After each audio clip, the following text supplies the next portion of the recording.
Oye, empecé a leer tu libro. La primera pregunta que le hago a todos los políticos que están aquí es, ¿cómo fue que llegamos hasta aquí? Y tú en unas páginas lo haces, o sea, lo resumes perfecto. El huevo de la serpiente. Ya sabíamos quién era este hombre. Ya sabíamos que es un dictador wannabe, un hombre al que no le gusta que le lleves la contra, un hombre que si no estás con él a fuerza te va a decir que estás en su contra, que miente por sistema. Sí. ¿Qué más? ¿Qué más? ¿Qué te parece este gobierno? Bueno, este gobierno lo entrecomillo. Sí, no, pero es un gobierno muy autoritario que se va endureciendo, Héctor, se va endureciendo porque el presidente trae una lucha que es la única que nadie nunca va a ganar, la lucha contra el tiempo.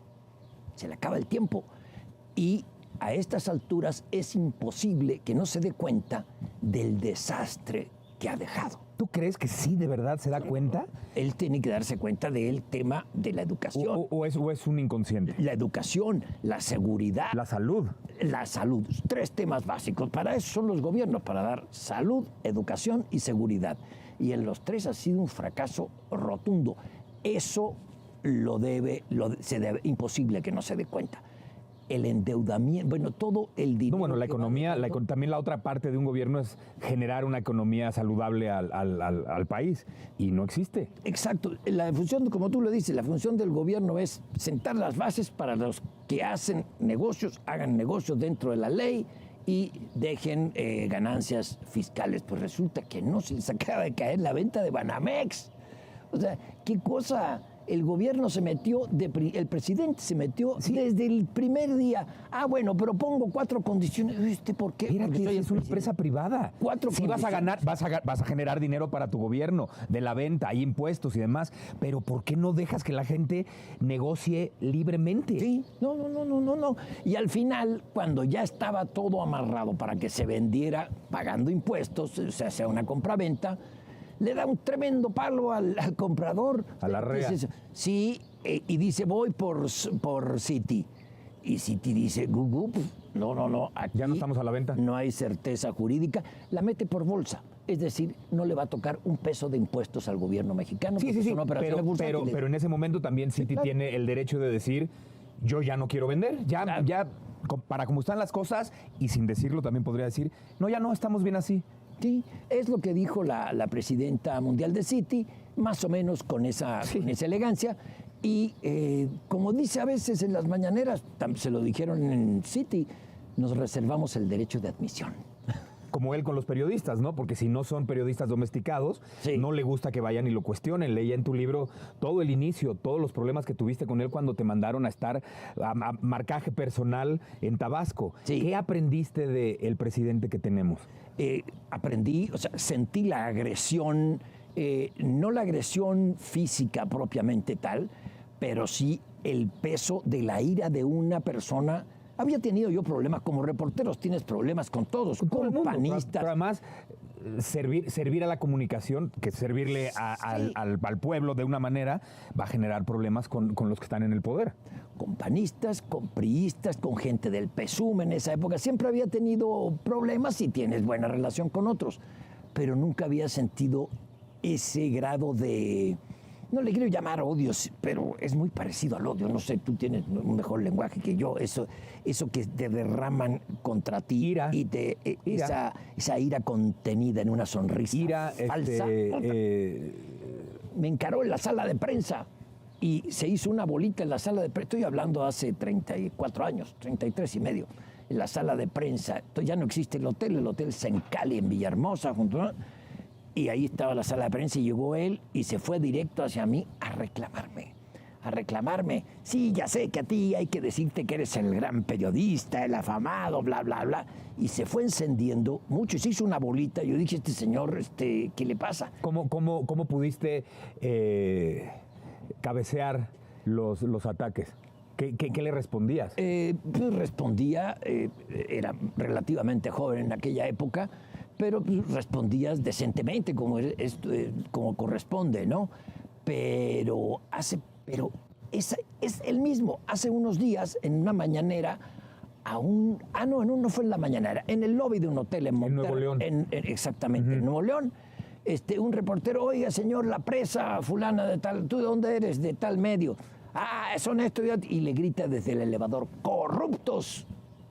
Oye, ¿eso daña a un muchacho, a un reportero? Pues sí, pero, no. Sí, pero te habla del autoritarismo que quiere ejercer, te habla de una persona que no tiene ninguna capacidad de dialogar. No. Si tú no puedes entrar a la política, si no sabes dialogar, si no sabes escuchar, y no siempre vas a tener tú la razón. Sí. O sea, tienes que oír las razones del otro lado y llegar a acuerdos. Eso es la política. Sí. Yo creo que al presidente le faltó ser parlamentario, senador o diputado, donde estás obligado a llegar a acuerdos con otros. Pero aquí, ayer se citó reunión de gobernadores con el presidente, bla, bla. Eran puros gobernadores de Morena. Y nunca se ha reunido con la oposición. Jamás. Con los dirigentes de oposición para escuchar ha permitido el diálogo. No, y ellos que hasta querían gobierno parlamentario y todo eso, no hay diálogo, no hay manera de entenderse. Ese es el fondo del asunto, no hay manera de entenderse con el presidente. Yo creo que nunca ha cambiado una decisión de fondo, nunca la ha cambiado. Este huevo del que hablas en tu libro, el huevo de la víbora, que además es transparente y se ve lo que se está gestando ahí, el embrión, que además como detalle hubieras puesto el embrión de peje lagarto, ¿no? Que sigue siendo un... Sí, lo puede tomar agresiva, dice, soy peje, pero no lo... Pero veo otra, bueno, no soy clarividente. Eso que veías, que hoy se está haciendo... Materializando. Que a partir de ahora, ¿qué más con lo que viste y con lo que se ha visto, qué más nos puede pasar con este señor? Creo que el embrión que hay ahora es el de la confrontación física entre ciudadanos.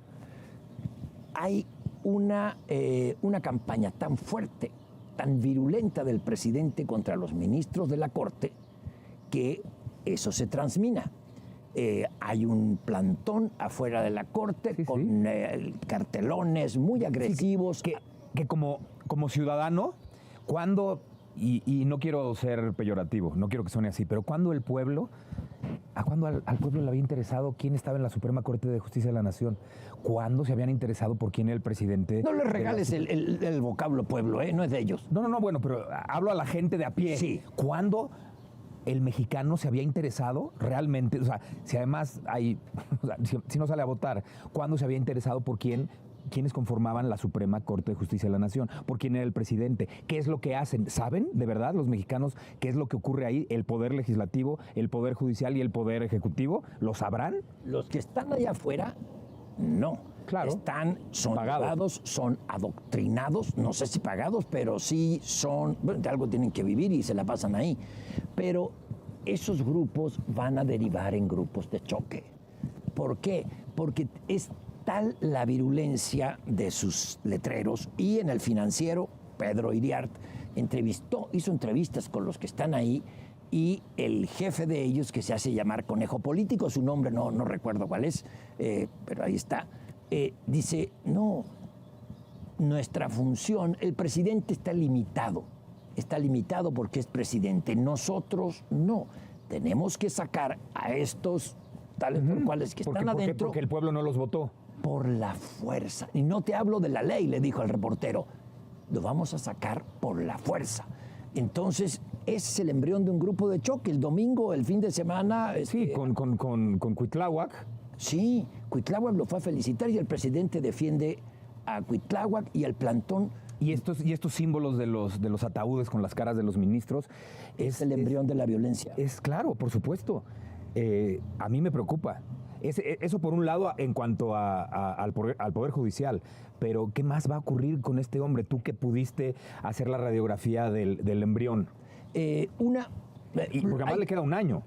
Son 500 días, eso es muchísimo, pero para él se le hace corto porque ya, primero, creo que va a tener un remesón interno muy fuerte cuando salga la candidatura de Morena, y los reflectores y los ayudantes y todos los que hora es la que usted diga, señor presidente, se van a voltear hacia allá. Se vayan con la candidata.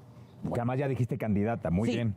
Y es que es obvio, ¿no? Oye, cuando se estaba muriendo el Papa Juan Pablo II, tan querido en todos lados, él se puso furioso. ¿Por qué los medios todo el día hablando del Papa y no hablan de mí, del proceso del desafuero? Eso lo dijo, está ahí, y no una vez, sino varias veces, muy enojado porque se hablaba del Papa. Ahora, cuando se vaya todo con la candidata y con quien vaya a ir de la oposición o quienes vaya a ir de la oposición, no va a resistir y va a querer, desde luego, seguir mandando. Su idea es seguir mandando. Pero además va a seguir mandando a través de la candidata, ¿no? Intentó hacerlo por él mismo. No pudo cambiar la Constitución cuando tenía los votos para hacerlo. Se le cayó la extensión de mandato del gobernador de Baja California, se le cayó la extensión de mandato del ministro y presidente de la Corte, Arturo Saldívar. Sí, que quería 2 años más y obviamente quería también para él. Claro. O sea, este hombre, por más que diga y alegue y diga a los 4 vientos que es demócrata, no lo es. No puedes ser demócrata si no sabes dialogar. No. Porque además él sigue creyendo y además siempre que habla de eso, parte la palabra, ¿no? O sea, demos y crats, o sea, el gobierno es el que, el pueblo es el que manda. No, no es así. Cuando los griegos inventaron esto y crearon la figura del presidente, por eso le metieron trabas, para que él no fuera un dictador. Por eso hay una Cámara de Diputados, hay una Cámara de Senadores, que eran representantes del mismo pueblo, los que cuidaban a los que iban a gobernar. Los griegos no contaban con que iban a surgir los partidos políticos, ¿no? Y hay otro poder, hay otros poderes que no te permiten a ti hacer todo lo que se te pegue la gana. Y si no me equivoco, cuando los franceses fueron los primeros que empezaron a instituir la República y después los norteamericanos, o sea, somos una copia de lo que han ido haciendo todos. Sí.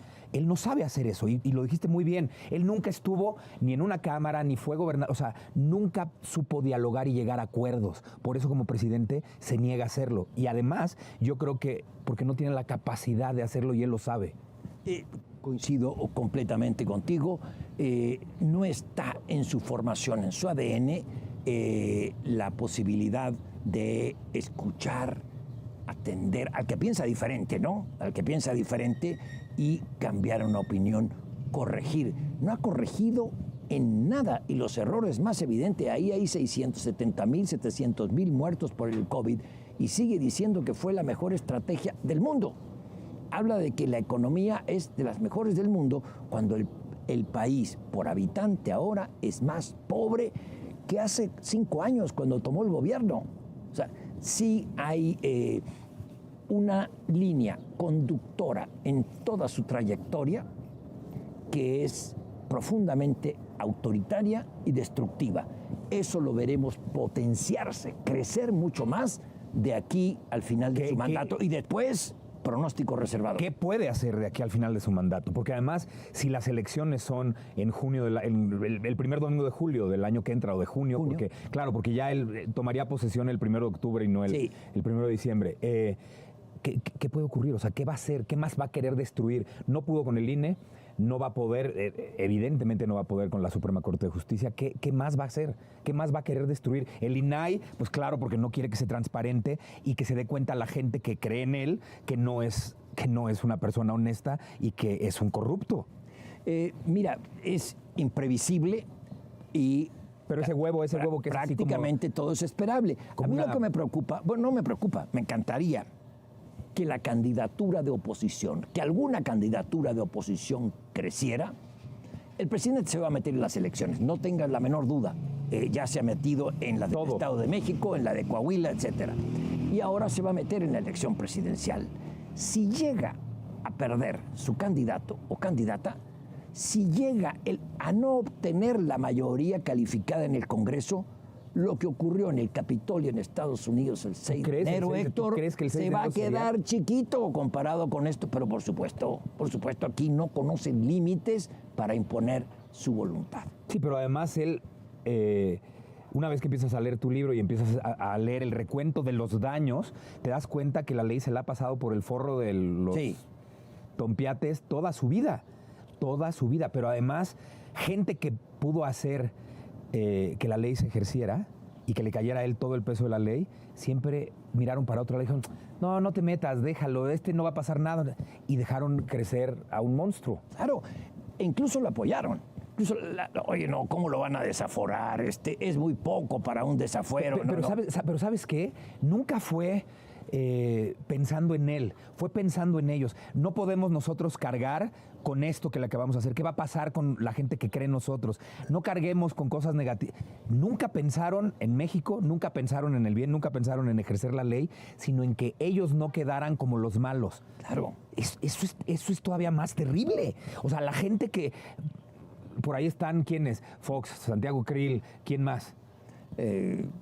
Bueno, muchos que ahora están, no los quiero mencionar para no estigmatizarlos, pero que ahora están en la oposición y están asustados por quien nos gobierna y sus decisiones dictatoriales. Digo, porque lo dices tal cual en tu libro. Irracionales. O sea, estos dijeron, no le hagas caso porque no queremos que nos afecte nuestra campaña, nuestra imagen. Pero, Cedillo, ¿quién más? Sí. Y varios más. El punto está en que ellos le ratificaron a Andrés Manuel López Obrador que a él no le vienen con que la ley es la ley. Eso le enseñaron. Que puede hacer lo que quiera. Claro. Puede tomar los pozos petroleros ahora, en Tabasco y no hay una repercusión. No hubo órdenes de aprehensión porque eso hicieron, pero mandó quitarlas a través del secretario de Gobernación, el entonces presidente. Y luego, oiga, no cumple los requisitos para ser jefe de gobierno, porque usted no lleva 5 años viviendo aquí. Déjenlo, que fue a reclamarle, Jesús Silva Herzog le fue a decir al presidente Cedillo en Los Pinos, oiga, no puede ser, no le ensuciemos la elección, nos pide Krill que no le ensuciemos la elección y nos pide Paco Labastida. Bueno, entonces la ley